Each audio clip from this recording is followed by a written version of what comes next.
Hey everyone, welcome to Achieve Engagement, a community committed to driving innovation and success through employee engagement.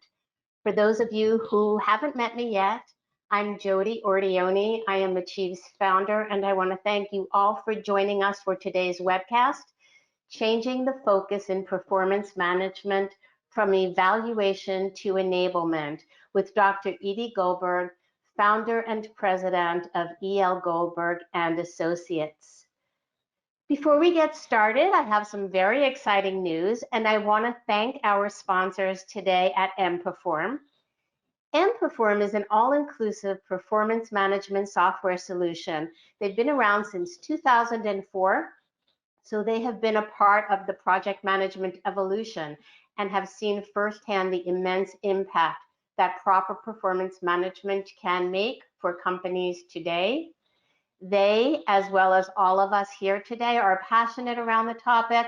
They understand that it's not a one-size-fits-all model, and you can learn more about them at employee-performance.com. Today's webcast will end at 3 p.m. Eastern. Normally, we try and save time for questions at the end, but what with the action-packed topic that we have to present, if we don't get to your question, please feel free to leave it in the question box, and Edie or emPerform will get back to you and answer anything that we don't have time to get to.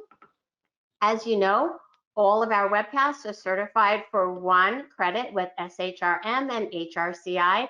Look for an all-important email tomorrow with those certification codes. And there'll also be a link where you can provide us with feedback on today's session and tell us the kinds of topics that you would like to know more about. So now, without further ado, let me present the one and only Edie Goldberg. Edie, I am going to make you a presenter, so please feel free to share yourself and your screen. And I greatly thank you for being with us today. Wonderful. Thank you so much. I am excited to be with you. I'm going to go into presentation mode here, so everybody will be able to see my screen that way. Very good. We should be all set. So good morning, good afternoon, or good evening, depending on where you're joining us from. Very excited to be with you today. Since Jody introduced me as Dr. Goldberg, I will tell you that I have a PhD in industrial and organizational psychology. I've been a management consultant for over 30 years, 19 of them with my own practice. And prior to that, I was a global thought leader in human capital management at Towers Parent. And currently, I'm writing a book chapter on performance management, which is kind of what brings me to you today. So I want to thank my hosts, Achieve Engagement and emPerform, for allowing me to come share some of my ideas with you. So let's get the party started here. Would you be surprised to learn that only 23% of employees strongly agree that their managers provide meaningful feedback to them? You guys, that's less than a quarter of your employees. That's just simply sad. But for those employees that do believe that their managers provide meaningful feedback, they are 3.5 more times likely to be engaged. And that's really important because we know that engaged employees are more productive. So the path to greater organizational productivity and performance may very well be through ensuring employees are getting meaningful feedback and coaching.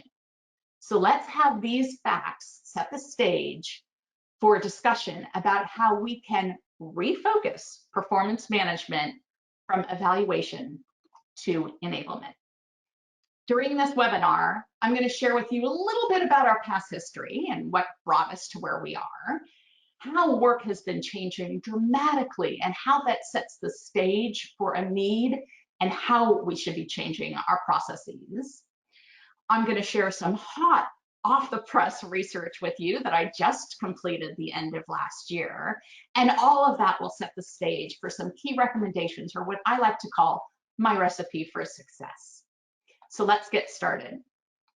There is a chat session here, so I want you guys to engage with each other and share some of your ideas. But first, I want you to start by putting in, what is the purpose of your performance management system?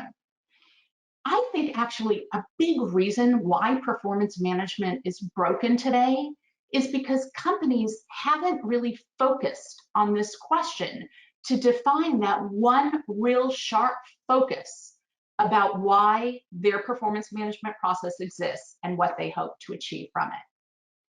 Let's look a little bit at the history of performance management to understand kind of what's been happening to us over the years. So many of you may know that performance management was first, or it was actually performance appraisal was first created in the 20th century, where it was used to improve the quality of promotion decisions. But sadly, at that point in time, we were using personal attributes, which probably can't really be changed or would be difficult to change, to assess a leadership potential. Then in the 1950s, all of a sudden, we started looking at management by objectives. So goal setting started to come through in our performance appraisal processes. In the 60s, I love what GE did because they said, yeah, we're all about accountability and those MBOs, but let's split the conversation into two. One focusing on accountability and a second that focused on development planning and growth. And I think they were onto something there. It really wasn't until the 80s where we actually shifted from a performance appraisal to today's practices of performance management, where we look at both the what and the how of performance, so results and behaviors. But you'll probably be surprised to find out that it actually wasn't until the late 80s when pay for performance was actually first introduced. And I'd probably argue that today, pay for performance drives a lot of our program designs. And then, of course, today, we have been moving towards performance enablement. I know a lot of you have probably heard about Adobe and think about them as the first company to eliminate ratings and talk about these quarterly check-ins. But actually, the very first company to do that was Kelly Services in 2011. Adobe didn't do their process until 2012. But regardless, I think most programs and processes today are really starting to move towards this idea of a continuous process with greater focus on feedback to really enable performance in our organization. But here's where I think our problem exists today. We just keep piling on the purposes, right? It's for promotion, it's for pay, it's for setting objectives, it's for development. Our performance management processes are a bit like a Jenga game, right? We're just trying to balance everything. There's no one process that can do all of these different things at the exact same time. I believe a purpose worth pursuing is to improve individual and organizational performance. Other processes can be designed to facilitate the other needs that we have within a company, like talent reviews or a good compensation strategy. So let this be the focus for our conversation today. But I would be remiss if I didn't start by having a little bit of a conversation about the changing nature of work and our workforce and how that is actually setting us up to need to change our processes today. So there are a lot of factors that are reshaping organizations today that demand us to rethink our approach, not only to performance management, but I would argue to all talent management processes. Our workforce is largely comprised today of knowledge workers who are dispersed globally. Workplace demographics have been changing for quite some time. So our workforce is leaning millennial, but still representing 4 different generations in our workplace. The 4th industrial revolution is bringing us new technologies that are creating new economies, and we have kind of all of these tools to help us work in ways that were never possible before. These digital technologies have changed the speed with which we work and really create a need to be more agile and to be able to pivot and move into a new direction at a moment's notice because something about our business has been disrupted or changed. And then we have this new work ecosystem that's democratizing work and putting more power in the hands of individuals because they have technology that lets them work on their own terms, like remotely. But our global teams have been collaborating through social collaboration platforms to help the team get work done. So we are actually communicating more digitally than we are face-to-face. And that, of course, has been amplified during the pandemic. Work today is really complex. And as a result, we've seen a huge rise in the need for collaboration across organizational boundaries. Today's matrixed and team-based structures mean that more and more employees have shared accountabilities for outcomes. And with all this increased global competition and the importance of new skills in the workplace, the battle for talent has never been greater. But companies are having a hard time finding and keeping the right talent. Development plays a critical role in this equation, and it's more important than ever before. I'm sure some of you have heard by now, the half-life of skills is only 5 years at best. Some people argue it's 3 years. What this means is half of everything we know today will become obsolete within 5 years, because with new technologies and changing nature of work, our skills are becoming obsolete and new skills are becoming more important. The impact of this half-life of skills is that our talent shortages are at an all-time high in the past decade. I know this graph shows the US talent shortages, but this trend is the same trend that's happening globally. Over half of the companies in the world cannot execute on their business strategy because they cannot get access to the skills that they need to do so. According to a recent Deloitte study, 8 out of 10 global managers see learning as important or very important for their organizations. And 42% of millennials say that they're likely to leave if they aren't learning fast enough. But there's some good news here. A LinkedIn workforce learning report tells us that 93% of employees would actually stay longer if your company invested in their career. According to a Deloitte Human Capital Trends study, one of the top trends facing organizations today is a move away from our traditional hierarchical structures to more interconnected, flexible teams that help an organization be more agile and more customer focused. More and more companies are relying on traditional hierarchies more for governance of the organization and then getting their day-to-day work done through purpose-built networks of teams that are really focused on what the project need is to get done, and then pulling talent across the company to get that done. Today, because of the pandemic, this idea of staffing project-based teams to shift our talent to where the company needs it right now has taken off like a rocket. So I'm not going to sit here and talk to you all day. Jody, I'd like you to launch our first poll. And my question for you is, has your company shifted work or talent around or created new teams given our current business conditions? You might say, nope, we're still operating just as we were. Yes, we're operating more in a team of teams framework, or not quite in a team of teams framework, but we have recently shifted talent to new products given the current business conditions. So Jody, when you see enough people having responded, let's go ahead and close that poll and see what people have to say. Okay, I now cannot see those results. Let's see if I look here. No, Jody, can you tell me? Yes, here I am. They are 44% say no. 23% say yes, and say yes B, sorry, and 33% say yes C. We've recently Yeah, moved.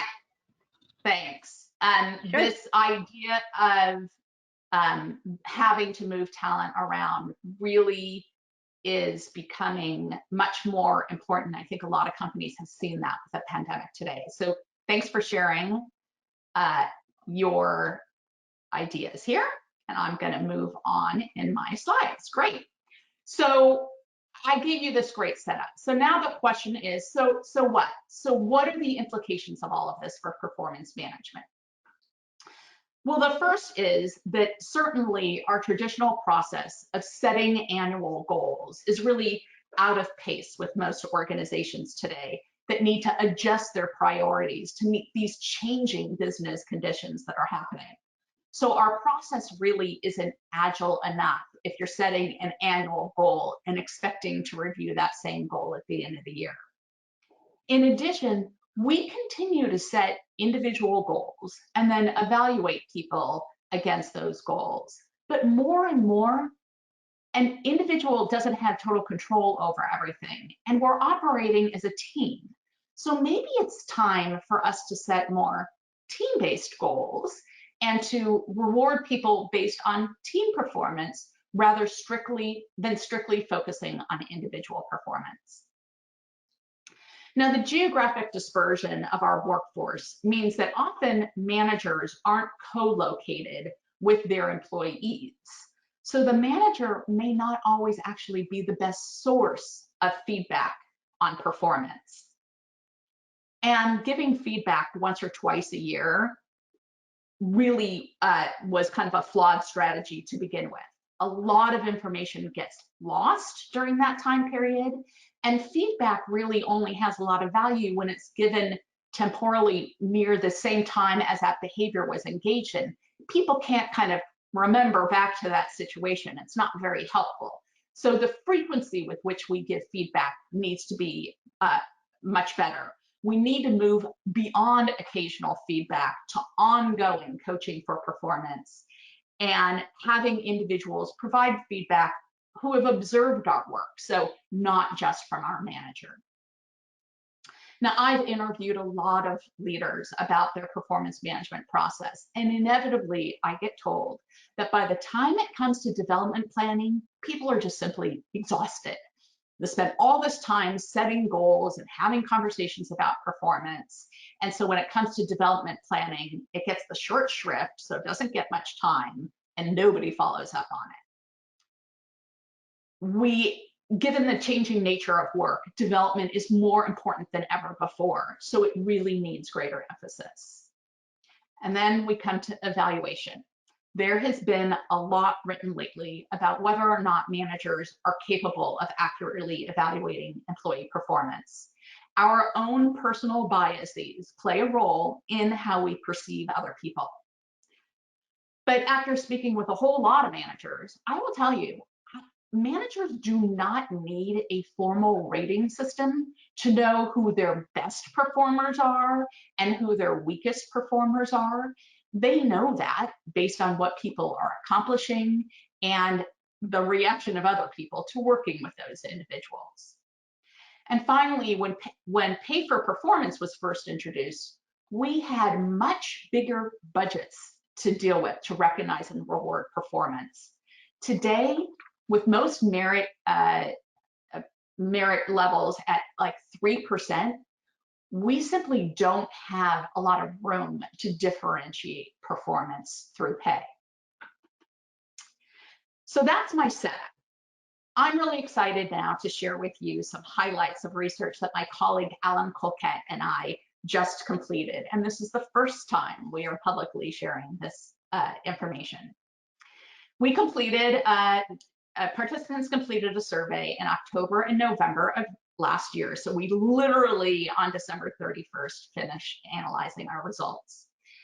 And the participants of this survey were people who led or owned performance management. It was the head of performance management or the head of talent management or the chief HR officer for an organization. And we received data from 113 total companies. So 34% of the companies that we went out to completed this. Now, you can see a sample of some of the types of companies that participated in the study, but I'll tell you, it was across all industries and varying company sizes. Our goal with the research was to understand what practices led to positive outcomes. So take a moment now and imagine what performance management, a performance management process that really worked. What does that look like in your mind? What outcomes would you achieve if your process really, really worked? Well, Alan and I came up with 11 metrics for that. And we created a composite metric out of these 11 items. They were each normalized. So people who did more of these things scored higher on our outcome metrics. People who did fewer things scored lower on the metric. The first 7 items, people were allowed to say, we achieved this or we didn't achieve it. So did you create a performance-oriented culture? Do you have a feedback culture? Have you aligned goals throughout the organization? Have you held people accountable for results? Do you have strong individual and company performance? And have you motivated and engaged your employees? Then we asked, has your process achieved their intended goals? And we gave people room to waffle. So it was yes, somewhat, and no, and sadly, most people waffled on that. Then we asked, very interestingly, what was your return on investment? So with all the time and energy that you put into it, and maybe financial resources, maybe you implemented a new system, what did you get out of that process, right? In terms of increased performance, increased motivation, increased employee engagement, what did you get out of it? And that was rated on a 5-point scale from very high to very low ROI. And the last 2 questions, how good of a job does the organization do in recognizing and rewarding high performance or taking quick action on poor performers, was on a 5-point scale from excellent to poor. So these, when I talk about outcomes, these are the outcomes that I'm talking about. Consistent with what we've been reading in the popular press, people just still don't feel really good about their process. Only 7% of our participants said that they achieved their intended goals. And less than 25% said that their ROI was high. More importantly, over 31% said their ROI was actually low. So you're putting a lot into it and you aren't getting very much out of it. So needless to say, if you aren't very happy with your process today, you aren't alone. Companies still seem to be searching for the right combination of practices, since they continue to make changes just in the hopes of having better results. It seems to me that there's a lot of chasing the flavor of the day without any real impact. In fact, 86% of our survey participants said that they were either looking to make changes or they had already made changes in their process in the last 1 to 2 years. That's a lot of change going on. This graph really stunned my colleague and I. The black bar represents the responses to the question, what is the main purpose of your process as implemented? The same question that I asked you when we got started. And here you can see that 41.6%, or most people, said it was to pay for performance, to evaluate people to pay for performance, secondarily to drive and improve performance. And then, about 2 questions later, we asked them, what should be the purpose of your performance management process? And the blue bar shows a very different answer. The number 1 primary driver should be to improve, drive and improve performance, and secondarily, to provide feedback to develop employees. What was interesting is the bigger the company, the bigger the gap in these bars. So our conclusion is practitioners know what they should be doing, but they're not really doing it. And we'll see a little bit more about this in a bit. But now I want to hear a bit more from you. So what element of the performance management process is important to driving motivation and performance? And Jody, if you can launch our poll, that would be really great. Okay, so the poll is open for you all. And this was an interesting question to me. And in our survey, I got some rather surprising results because the answer wasn't really what I thought it would be. And I'm going to hope that Jody is going to stop and share those results with us. Okay, so Great. the element that is most important is feedback and coaching, with 84% of the audience voting for number B. Wow. We had, okay. See, you can stop there. That is huge. Now that's very interesting. So in our study, similar to you, feedback and coaching got the most. It wasn't as amazing as you guys are. But what was surprising to me is we know from goal setting research that goals are motivating. But I think that with knowledge workers today, this idea of getting feedback and coaching is a really important element, and it really does create that sense of motivation. So let's launch our next poll, which is what part of your process is most responsible for disengaging and demotivating employees? So Jody, if you'd go ahead and launch that third poll. I know we're coming at you quick and furious here. And this was maybe not as surprising to me. Have we launched that poll, Jody? Yep. So the Okay. answers to this one, with 58% of the audience ranking number C, evaluation, ratings, differentiation of performance. 30% on D, linking pay and performance. Very interesting. I think you guys are starting to come up with a trend here. Also in our study, evaluation was the most disengaging and demotivating part of this process. So I think that's something really for us to consider as we think about how to change our processes as we're going forward. Great, so I'm going to move on. In our study, we found that those companies that had a continuous process, regardless of whether or not they included ratings, were significantly more likely to achieve their desired outcomes than companies that had an annual or a semi-annual process. This is my attempt at showing you what a continuous performance management process looks like. And I want you to notice a few things about it. One, you see that there are these kind of quarterly coaching conversations, or check-ins, as some companies might call them. Now, these check-ins are very different from today's kind of very labor-intensive process. You're not rating people and having heavy documentation. And in fact, in many companies, these coaching processes have no documentation whatsoever.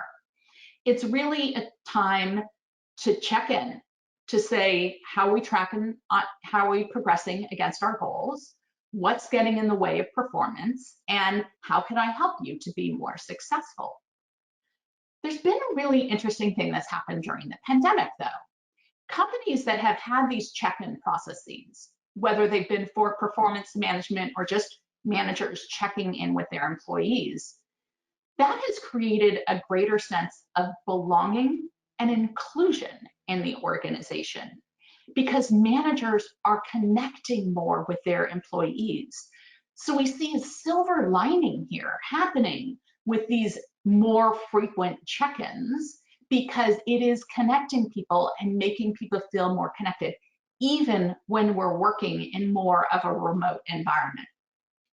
You might see here that I have development in the middle of the performance cycle, because I was trying to separate it out, just like GE did, to make sure that it got its attention. There's nothing wrong with setting development goals at the same time that you set performance goals, as long as they're getting the right amount of attention. You'll also see on here, or not see on here, any comment about evaluation.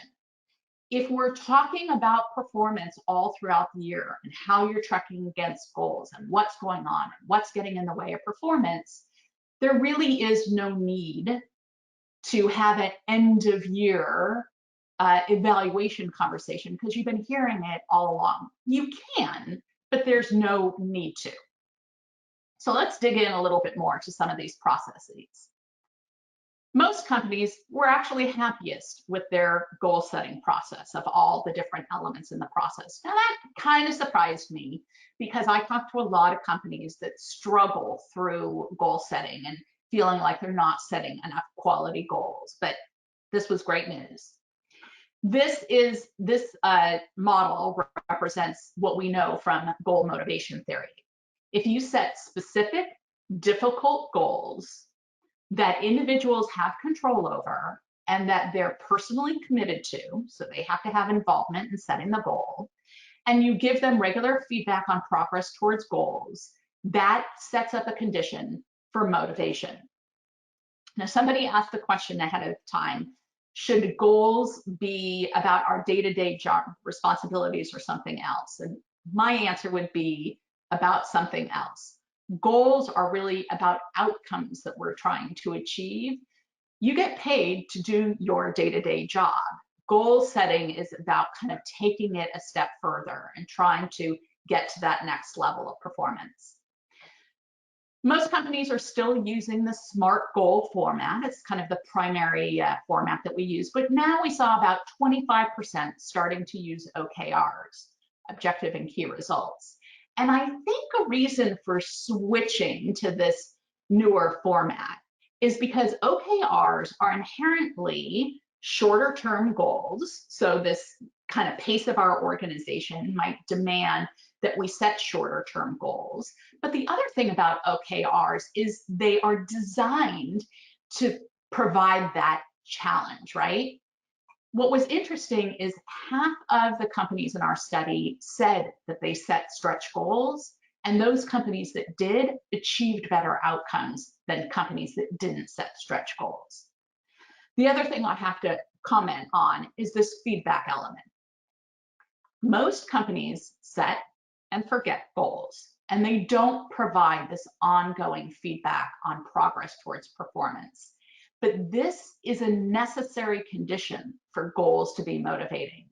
And that is where most companies fall down. There's no point in setting goals if you're not tracking progress against it. So let's talk about feedback a little bit here. Most organizations report that they're communicating regularly about the importance of feedback. And more than 50% actually say that they're providing feedback quarterly, more frequently than ever before. And that's great. But the problem is, kind of like that statistic from the very beginning, managers simply aren't any good at it. 58% of companies in our study said that their managers are only fair at the skill of providing feedback, and almost 15% rated them as poor in this skill. But companies that rate their managers as skilled at providing feedback were significantly more likely to achieve positive outcomes. And I know I'm focusing on manager skills here, but I will comment on the fact that about 30% of our participants were bringing in crowdsourced feedback or 360 feedback to the performance review process, because they knew that feedback from other people is growing in growing importance because of how we work today. Now, in our study, we found that companies that gave feedback more frequently were more likely to report that they achieved their intended outcomes. So there was real payoff for that. And this also supported some recent research that came out of the Center for Effective Organizations, that those companies that have a performance feedback culture, it pays dividends. So you might ask, what in the world is a performance feedback culture? It's an environment where managers feel compelled to deliver high quality performance feedback because their leaders communicate the importance of that. They role model the behavior. The company provides training on how to do it well, and they are recognized and rewarded for it. And here's the benefit, here's the payoff. And these results are great to convince your leadership team about the importance of moving in this direction.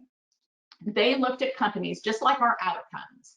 The companies that did more of those performance feedback culture elements scored higher on their use of PFC practices. And those who did fewer of it scored at the bottom. So here they've truncated it into the top third, the middle third, and the bottom third. And it doesn't matter what way they look at how the organization performed, whether it be net profit margin, return on investment, return on assets, return on equity. We see that companies that do a better job at creating a performance feedback culture have better business performance results. So that is very convincing. Now, the nature of feedback is really important too.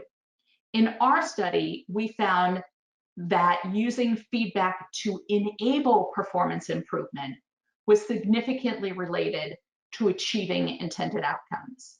So coaching for future performance led to better outcomes than simply providing feedback on past performance. So if you remember one thing from this webinar, it's feed forward, don't feed back. Earlier, I shared that the half-life of skills is only 5 years today. So it's a business imperative that employees are continuously learning. And we know that employees want to learn and grow. So it's important that we actually leverage the performance management system to help us create a learning organization.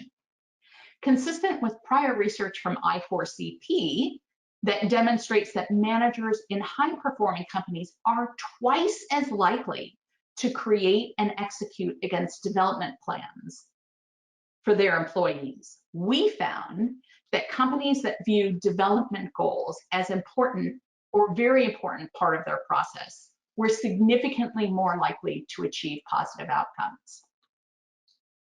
Now, earlier I shared that half of our study participants thought that ratings, just like you, were responsible for disengagement.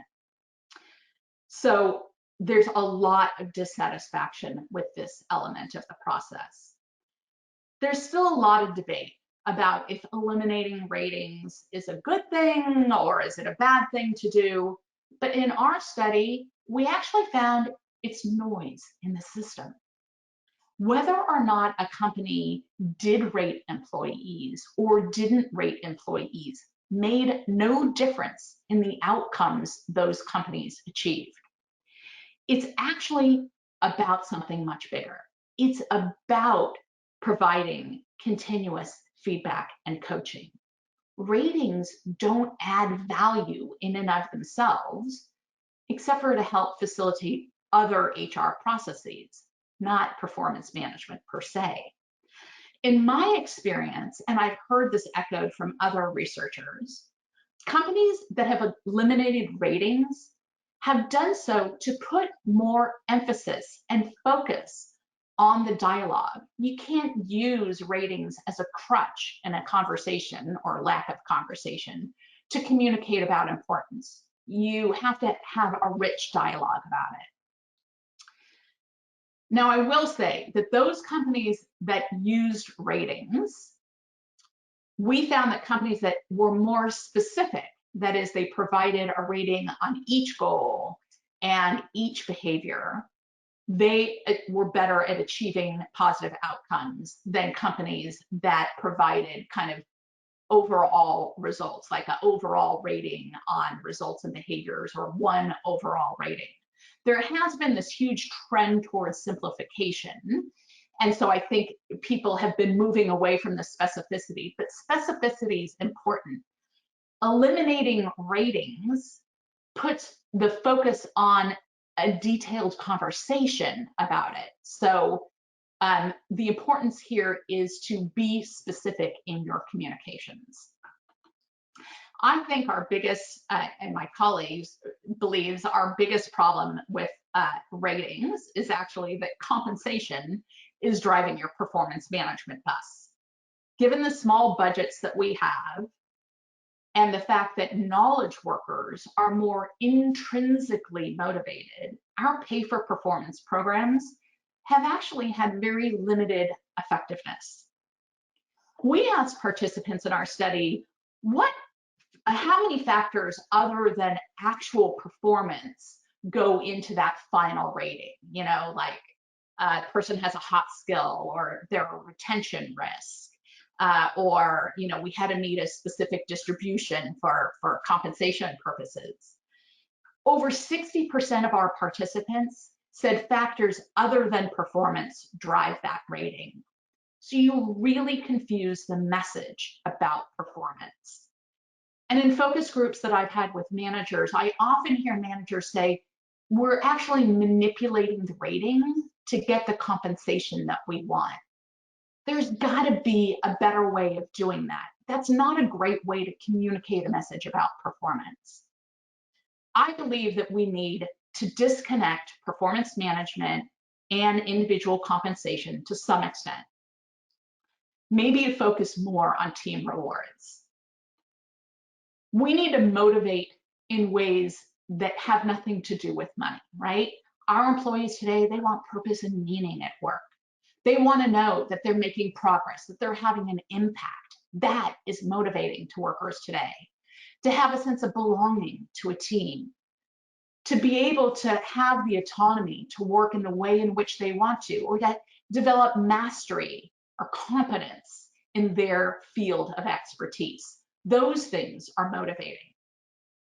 Companies that recognize and reward high performance were significantly more likely to achieve positive outcomes. But recognition and reward doesn't necessarily mean merit pay and bonuses.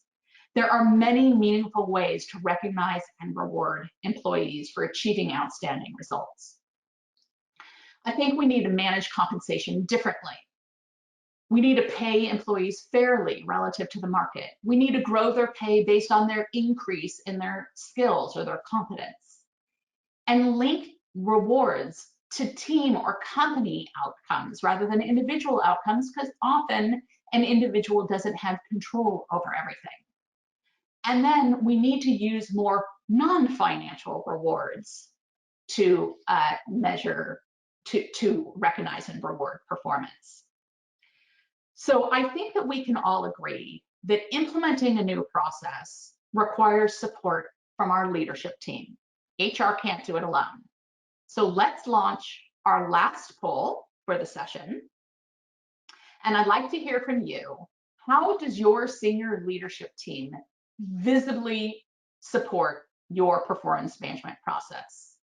They don't? They sponsored the redesign effort, like they paid for it? Or do they role model and advocate for the process? Let's see what we hear from our audience. Here I am. Okay, 44% say they don't. Whoa. 29% say they sponsored the redesign effort, and only 27% say they role model and advocate for the process. I refer to this as beating our head against a wall. We found that sponsorship was important, but not sufficient. The single biggest determinant about whether or not the changes that you're making in your performance management process will be successful is that your leaders role model and advocate for the process. And I actually did another study in 2007 and also found that this senior leadership support as being the primary indicator of whether or not you're going to be successful. So if you're not getting that kind of support, you are less likely to be successful. So how do you do this? How do you have them create a culture of coaching for performance within your company? First off, you need to give them the business case about how it will help improve company performance using some of the data I already shared with you, how it increases engagement, how it increases retention. And then you need to get really specific about what behaviors you need from them to help support the new process in your organization. So all of this is bringing us, I'm just checking our time, we're doing great. All of this is bringing us to my recipe for success. And I have 8 points on my recipe for success that I think will help you design a process that will have more impact. Goal setting is critical for motivation, but setting stretch goals gets better performance. And that, I think, is the reason why we're starting to see more companies implement OKRs. But you can implement stretch goals with a traditional goal setting process as well. Create a feedback culture by having your leaders role model and reinforce the importance of feedback. Train your managers to increase their skills in this area and recognize and reward managers for doing it. Also, if you tell your employees about your changes in your process and you create a feedback culture, you will also encourage them to ask for feedback. And research shows that people are more open to feedback when they're actually asking for it themselves. Coaching for future performance, that is feed forward, really differentiated our best from the rest. So develop and reinforce that skill in your managers. Don't let development planning be an afterthought. Development is critical for engagement and retention, but more importantly, it's how we grow individuals and it's how we improve the performance in our organizations. Knowledge workers do not want to be checked up on or have their performance managed. They want to be enabled and inspired to greater performance. Your one-on-ones, whether they're part of your performance management process explicitly or not, should be more about supporting your employees for success. We already discussed the importance of senior leadership support. Holding managers accountable for coaching and developing their employees does lead to better outcomes. You can't just give that lip service. You really have to put it in the measurement of their performance. And finally, if compensation is driving your bus, you're most likely going to be having a problem. So that is my colleague Alana, my recipe for success. I want to share with you one example. Somebody asked, how do I measure whether or not my program has been successful? And this is one way in which several of the companies that I've worked have measured success. Of course, you can look at actual company performance like that slide that I shared with you earlier. But here's an example from one of my clients, and these are questions from their employee engagement survey or employee opinion survey that just relate to performance management process. And here in Q1, which was they had implemented their old performance management process, that is, they closed out performance under the old process, and then they did this survey. And you can see some pretty poor ratings. Like, I like our process for reviews, feedback, and goal setting. 38% agreed with that. That's kind of sad. So then they implemented this new process, which really followed that recipe for success. And after the goal setting and 2 of their quarterly check-ins, so this was before they had their final end of the year process, they again implemented their employee opinion survey, and Q4 represents the new ratings. And I found this to be truly amazing. So, we still have room to go, but there was a 16-point increase in how people felt about the current process. But more importantly, about 4 or 5 items down, the feedback I receive helps me to improve. Remember, I started off this webinar with only 23% of employees think their managers give them feedback on how to improve. Here, we were able to increase the score of this company by 12 points. That's pretty amazing. So this company is now getting ready to do their final annual performance rating. This is just an indication of the kind of impact that that change can have on your organization. I know for many of you, your very traditional leadership team may not be on board with some of the shifts that I've suggested. So whether you're in a union environment or your leadership team believes that holding people accountable through ratings is the primary purpose of performance management, there are some things that you can do to move the needle here.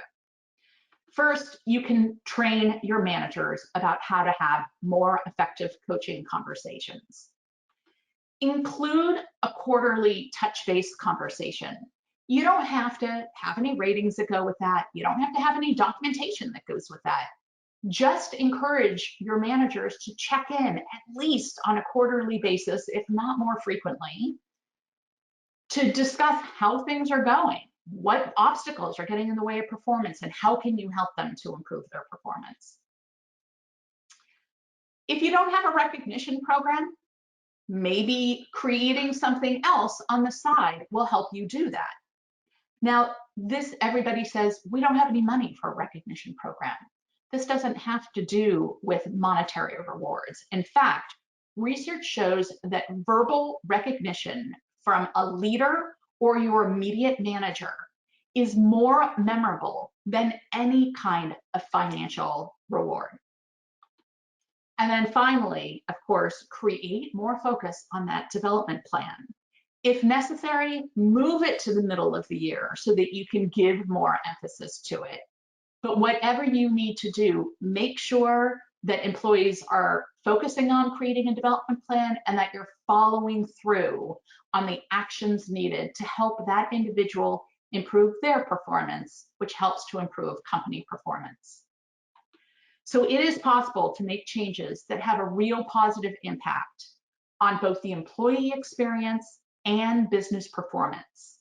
You can count on me to share my knowledge and experience to help your organization move from evaluation to enablement. And with that, I want to turn it over to our hosts. I want to thank you very much for being with us today. And I know we have some prizes to give away, and we will go through the chat and make sure that we answer any questions that anybody has asked. But I did try to weave in all the questions that I got ahead of time into my presentation. So I hope that was helpful. Thank you so much, Edie and emPerform. This was an amazing presentation, and I'm still getting feedback in real time for people who have just said this was timely, incredible. They have shared questions.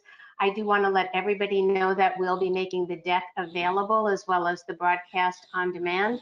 And I know, thank you so much to emPerform and to you, Edie, for making yourself available. Thank you to everybody on the call today. Thank you, Edie, incredible. Thank you to emPerform, you are incredible. And check out achieveengagement.org to sign up for our next upcoming events. Enjoy April, enjoy the holiday, and be well and safe from wherever you're watching. On behalf of Achieve Engagement, this is Jody Ordioni signing off. Thank you. Thanks, everyone.